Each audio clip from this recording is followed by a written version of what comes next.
Welcome to video 2. In this video we're going to talk about how to properly set up your Facebook ad. I mentioned in the report here my best converting ad. I actually showed it to you, and we're kind of going to use this as a template for when we go to create the ad, because all of my ads on Facebook look pretty much like this one. Alright, there's just a couple other tips and tricks as well that I want to teach you that I didn't show you in the guide itself. These are some more underground strategies that really help get those likes to your fan page and get that high CTR for your ad itself. Alright, so here I am in my Facebook account, and what most people do when they try to advertise on Facebook is they try to get all the way to the bottom here to click on that advertising link. But it's sometimes a pain because all of these news feeds will keep on getting pushed up, and so it's hard to get to this link. The best way to do it is just to create a little bookmark. You can see here on my Google Chrome browser, I've got a little bookmark here for Facebook ads and Facebook pages, and so you can see those URLs there if you want to pause the video and then just create a bookmark yourself. That way it just facilitates the process of getting in and out of your Facebook ad campaigns. Alright, so I'm logged into my Facebook ads now, and you can see I'm getting these 1 penny clicks on these 3 different ads, 2 penny clicks right here. I mean, the CTRs are just extremely high. Alright, it's rare to see CTRs this high. So what you want to do to create your first ad is you want to click on this green button here that says create an ad. And before you can actually create your ad, what we want to do is we want to create a Facebook fan page so that we can tie your ad to that page. And the way you create a page is you just go to facebook.com/pages/create.php. And this is really key. This is super important. Pay attention to this, or you're going to get super upset if you build a huge following with Facebook. A lot of people will create a community page, like, because they're thinking, oh, I'm building a Facebook fan page about playing golf, and I want to build a community. And so they'll build a community page, but once they hit 10,000 fans, Facebook has the right to come in and take ownership of that Facebook fan page. All right, they'll just take it away from you completely. You won't be able to post on that wall. I mean, it's really bad. I've heard that happening to a lot of people. And the way you protect yourself is you come up here to this button and the brand or product, you click it, and then you choose a category, and the category you want to choose is website. All right? Just by doing that one simple thing, you're protecting yourself. Facebook can never take away that intellectual property. And so for this example, let's create a Facebook fan page on cats. All right, that's a really hot niche. A lot of people are super passionate about it, so we're going to move forward with that one. Then click this checkbox and click Get Started. All right, cool. So now we got our Facebook fan page, and then we're going to go back to our ad here, and we're just going to reload this page or refresh it. And then what you want to do is click on this drop-down menu and choose cats. And you can see here that you can't change this title. All right, and I probably should have mentioned this before. What happens is your Facebook ad is going to use the title of your Facebook fan page, and you can never change that.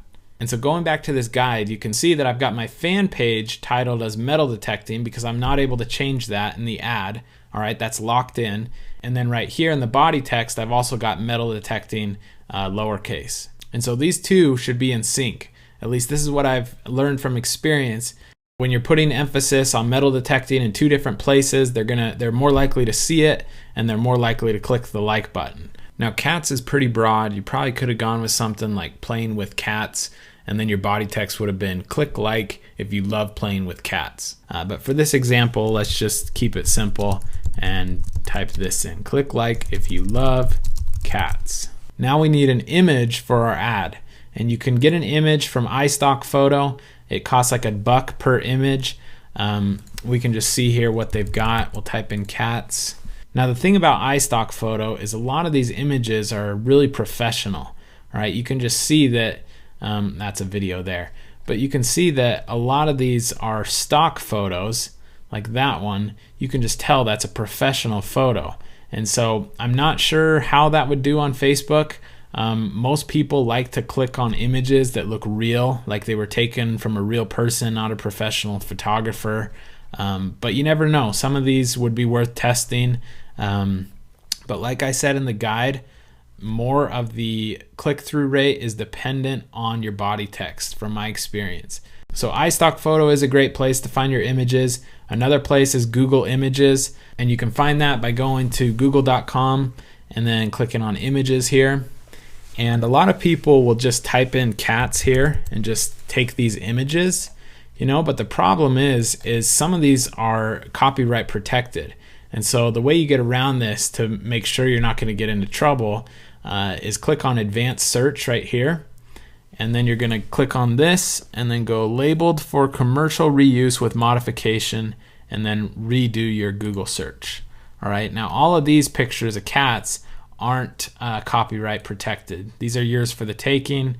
Now this image here, I just spotted this one. This is for a dog, obviously.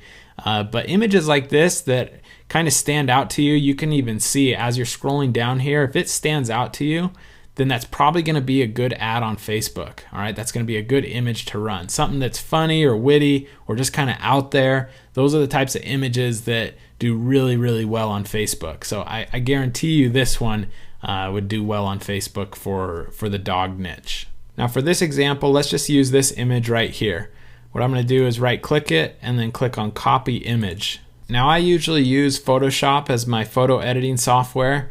But one that's completely free is called GIMP, and it works for both PC and Macintosh. If you don't have a photo editing software, then I highly recommend this one. This would be just fine for working with Facebook ads. All right, so I've got GIMP all downloaded and installed. Now I never actually worked with this software, so you might have to bear with me, but if you've worked with Photoshop, it's pretty similar. All you want to do is click on File and then create a new file here. And one thing to note, looks like you've got templates here, and so we can just actually change this to 110 by 80. That's the size that Facebook wants. All right, that's the width that they want and the height. So we're gonna select that and then click OK. Let me see if I can save that as a template. Yeah, so save as template. Then we're just going to name this 110 by 80. And so what that's going to do, I think, is when we come in again to create a new file, we're just going to select new. Let's say for a future ad that you want to run. Then you can go up here to template, and there you see the 110 by 80. You can actually select that now instead of having to type it in. It'll just be a lot quicker. So here's the ad size that we're going to run, and you remember I copied that cat image. So what I'm going to do is just right click here and paste it. All right, so this is our cat image, but you can see these little ants running around it like this. And now what we want to do is we want to make that cat image fit within our 110 by 80 pixels image here. And so you do that by hitting Shift and T like that, and then you're just going to select this bottom right corner. And you're just going to click it and drag it like this. All right, and then in this dialog box, just hit scale. Okay, and then Control A will select all. You want to do that, and then what you want is to select a bright red color. This is a really powerful tip that's going to help get your images a high click-through rate. The thing is on a Facebook page, there's blue everywhere. You got this blue header, you've got blue on the side, blue links. And so what red does is it's a contrasting color. It's going to make your ad pop out. It's going to make more people click on your ad, and you're going to get a lower cost per click. So again, once you've selected all, just click edit right here. Come down here to stroke selection, and then 7 pixels is good. That all looks good. And then we just click stroke, and you can see it puts that nice red border around our image. All right, that's really going to make our ad stand out from the others. And you can see our cat image is a little blurry. Sharper images look better on Facebook, and they get higher click-through rates as well. So you can come over here to filters, and you probably can't see this on camera. Let's see. And then you go to filter and enhance, and then sharpen. All right, and you can see how it kind of sharpens up our image like that. Just select something like that looks good. 63 is fine. All right, so there's our image. It's done.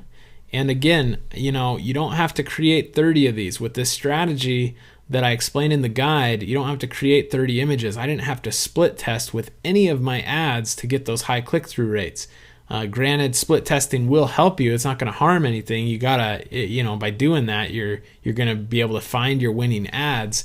And so definitely keep that in mind, but don't feel stressed, that you have to create a ton of these.